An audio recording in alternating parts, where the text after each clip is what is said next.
ಮೈಸೂರಿನಲ್ಲಿ ಮತ್ತಷ್ಟು ವಿಮಾನವನ್ನ ಹಾರಿಸಿ ಪ್ಲೀಸ್ ಅಂತ ಒಂದು ಮನವಿ ಬಂದಿದೆ. ಇದಕ್ಕೆ ಸಂಬಂಧಪಟ್ಟಂತೆ ಈಗ ಒಂದು ಬ್ರೇಕಿಂಗ್ ನ್ಯೂಸ್ ಕೂಡ ಲಭ್ಯವಾಗ್ತಾ ಇದೆ. ಮೈಸೂರಿನಲ್ಲಿ ಮತ್ತಷ್ಟು ವಿಮಾನ ಹಾರಾಟ ಆಗಬೇಕು. ಕೇಂದ್ರದ ವಿಮಾನಯಾನ ಸಚಿವರಿಗೆ ಎದುರು ಮನವಿಯನ್ನ ಸಲ್ಲಿಸಿದ್ದಾರೆ. 5 ವಿಮಾನಯಾನ ಸಂಪರ್ಕಕ್ಕೆ ಮನವಿಯನ್ನ ಮಾಡಲಾಗಿರುವಂತದ್ದು. ಮೈಸೂರಿನಿಂದ ವಿವಿಧ ರಾಜ್ಯಗಳಿಗೆ ಸಂಪರ್ಕವನ್ನ ಕಲ್ಪಿಸಲು ಕೋರಿದ್ದಾರೆ ಸಂಸದ ಯದುವೀರ್ ಒಡೆಯರ್ ಅವರು.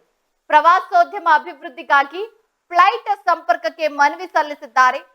ಸಾಮಾಜಿಕ ಜಾಲತಾಣದಲ್ಲಿ ಪೋಸ್ಟ್ ಅನ್ನ ಹಾಕಿದ್ದಾರೆ ಯದುವೀರ್ ಒಡೆಯರ್ ಅವರು. ಅರಮನೆ ನಗರಿ ಮೈಸೂರಿಗೆ ಹೊಸದಾಗಿ 5 ವಿಮಾನಗಳ ಸಂಪರ್ಕವನ್ನ ಕಲ್ಪಿಸಿಕೊಡ್ಬೇಕು ಅಂತ ಸಂಸದ ಯದುವೀರ್ ಕೃಷ್ಣದತ್ತ ಚಾಮರಾಜ ಒಡೆಯರ್ ಅವರು ಕೇಂದ್ರದ ವಿಮಾನಯಾನ ಸಚಿವ ಕಿಂಜರಾಪು ಶ್ರೀ ರಾಮ್ ಮೋಹನ್ ನಾಯ್ಡು ಅವರಿಗೆ ಮನವಿಯನ್ನ ಸಲ್ಲಿಸಿದ್ದಾರೆ. ಮೈಸೂರಿನ ಪ್ರವಾಸೋದ್ಯಮ, ಆರ್ಥಿಕ ಬೆಳವಣಿಗೆ ಜೊತೆಗೆ ಸ್ಥಳೀಯರ ಅನುಕೂಲವನ್ನ ಗಮನಿಸಿ ಮನವಿಯನ್ನ ಸಲ್ಲಿಸಲಾಗಿರುವಂತದ್ದು.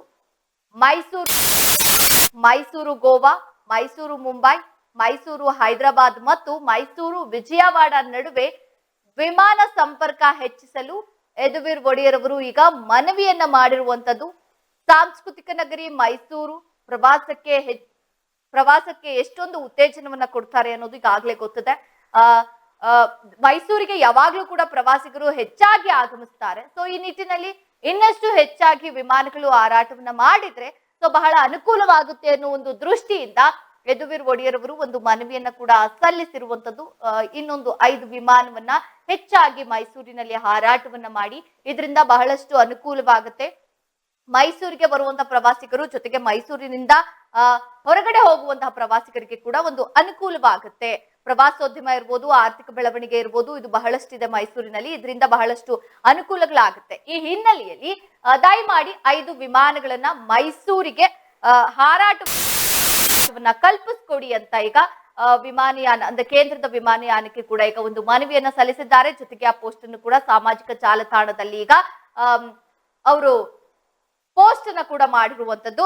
ನೋಡೋಣ ಯಾವ ರೀತಿಯಾಗಿ ಸಂಸದರು ಸಲ್ಲಿಸಿರುವಂತಹ ಮನವಿಗೆ ಯಾವ ರೀತಿಯಾಗಿ ಸ್ಪಂದಿಸ್ತಾರೆ.